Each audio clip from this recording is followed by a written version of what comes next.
Hello everyone and welcome back to another video from Wake&Tech. In this video, I'm going to show you how to check your gift card balance on Kwik Trip. So let's get started right away. First of all, open up your web browser and then in the address bar type in kwiktrip.com and press enter. You will now be taken into the official Kwik Trip website. Now from the homepage, scroll all the way down and you will see gift cards. Go ahead and click on it and you will see the check card balance option. Click on the continue button underneath this. And now you will be asked to enter your card number as well as your PIN. Go ahead and type in your gift card number within the gift card number section and then enter your PIN alongside it within the PIN box. You can then click on I'm not a robot in order to verify your identity and then click on the check balance option and you will now immediately be shown your gift card balance that is left within your card.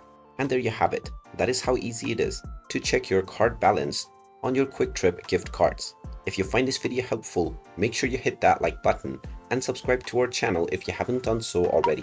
Also ring that notification bell to never miss another update from us.